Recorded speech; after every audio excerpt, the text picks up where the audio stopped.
Married at First Sight, season 15, episode 6, and this is the after party for the Married at First Sight episode. And on this week, the guests were Morgan, Mitch, and Stasha. And Morgan said she's not no liar, y'all.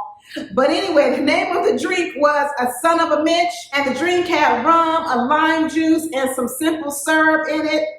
And they got right in and started talking about the scene with Stasha and Nate under the tent and everything, about how it was all lovey-dovey and real sweet, and that, you know, they were scared of the flies, not the flies, the spiders.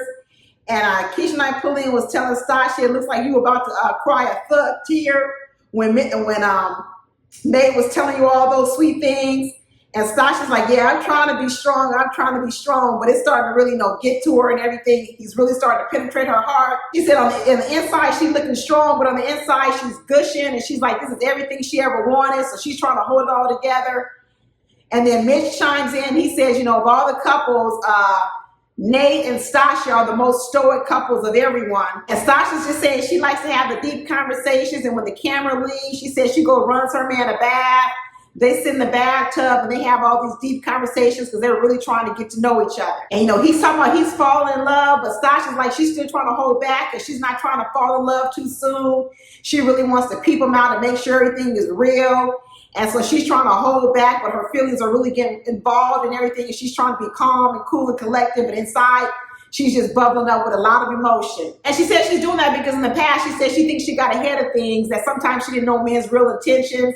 And she said that, she had some bad experiences with that. So she really wants to know what Nate's real intentions are before she starts letting her feelings out and really going full force in the relationship. Then they start talking about this whole thing about, is he authentic? Is Nate authentic or not? And they asked Mitch, and Mitch was like, you know what? I really think he is authentic. He said, that's just who Nate is. Nate is flamboyant. He wants a pretty woman on his arm. And he's all about that. He says he doesn't think that Nate is authentic. He thinks he's being exactly who he is. It may not be who people like. They may not like it. But he says he doesn't believe that you could call Nate inauthentic. And I was agreeing with Mitch. I couldn't believe I was agreeing with Mitch. But if you watch my video on Mitch and Stasha, I get into it a lot more. But I really just believe this is who Nate is. I don't believe he's putting on any airs as being fake or trying to be a con man. I really don't. And then they cut to this scene. They start talking about the scene where Kristen started talking about Mitch pounced on her like a tiger. And Mitch was kind of like, okay, she kind of blew that out of proportion. But what he was basically saying was he was really trying to listen to her. He was trying to be more intimate and show some physical affection because it's what she had been asking for all this time. And we know that Kristen didn't like it. She felt that he had just, prior to that, he had said some things that about him not being attractive. But he was saying that he became more attracted to her as time went on. Now, sure, it could have been the alcohol talk and blame it on the alcohol. But he said he was really just trying to have the courage to be what she was asking of him.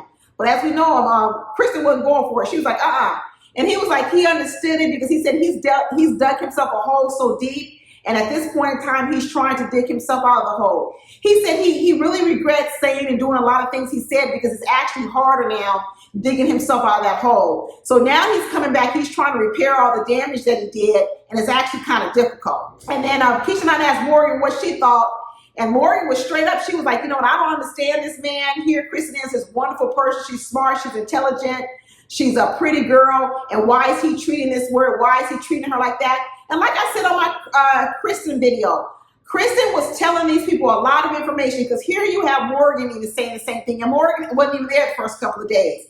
So it wasn't as if she got to actually witness anything that Mitch was doing or saying. A lot of this information is coming from Morgan. Morgan really punished or poisoned Mitch in the eyes of all these women. I'm not saying he wasn't doing all those things, but what happens is now when you're ready to come around Morgan and you're ready to forgive Mitch and you're ready to move forward, now everybody else has this salty image of him in his head. That's why they always tell married women, don't tell all your business about the stuff you're going through with your husband. Because when you're ready to forgive him and you're ready to move on, everybody else is holding on to what he told them. So now you have Morgan, who also doesn't like Mitch, and she don't barely even know him. So I can tell you, Kristen was doing a lot of talking about Mitch that I think she probably should have kept her mouth shut. And even Stasha had to shake Mitch a little bit and say, she didn't understand why Mitch was checking out so soon, which is what we were all saying. And Stasha's like saying, we all signed up for this. We always knew we weren't going to get our perfect person, everything we wanted.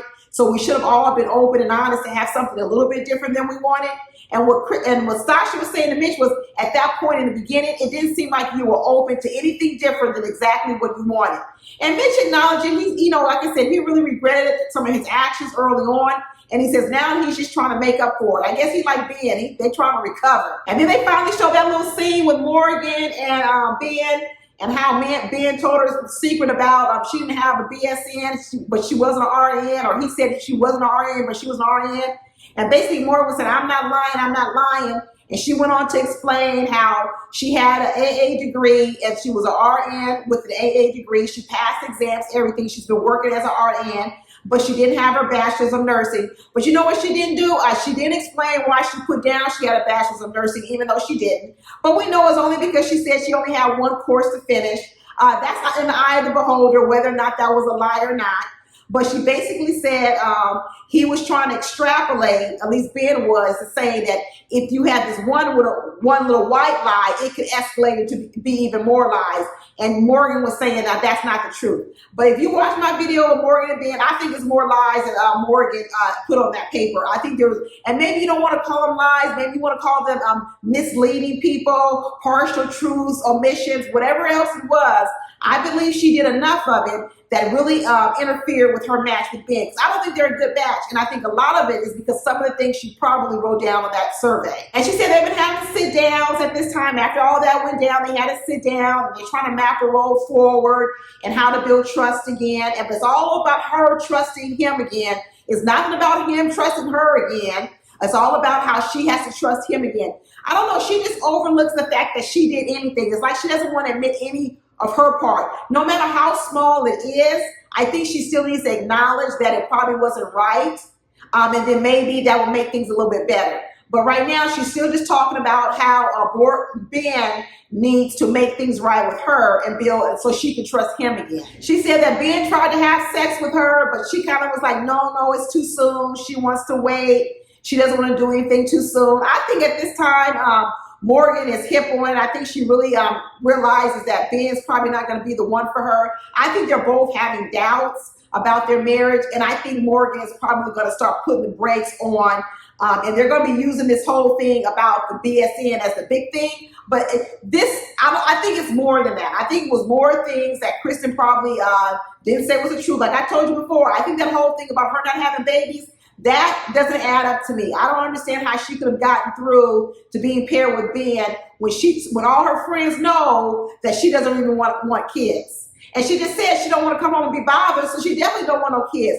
She hasn't mentioned anything about kids. She talked about going to work, coming home, not talking about it, not caring for nobody, not taking care of nobody, and being left alone. She didn't talk about anything about wanting to have kids. She talked about getting a nurse practitioner's degree and moving forward in her career, but nothing about having no kids. And as we know, Ben is all about having kids and wanting a family. But they asked him about why you think Justin was crying over Ben. So what she said was she doesn't think that that Justin had the full story about the fact that she was an RN. I said, I don't think that's what it is either, because when Justin talked, he said lies with an S. They all keep saying lies. Not one lie about the BSN. It seems as if there's several lies. I do not believe that Justin would summarize and say she's not the person for Ben only because she didn't have a BS degree. I don't believe that. I think there's more to the story. We just haven't heard it. They asked, where do you go from here? Morgan said, ain't nowhere to go but up, because right now we on the bottom.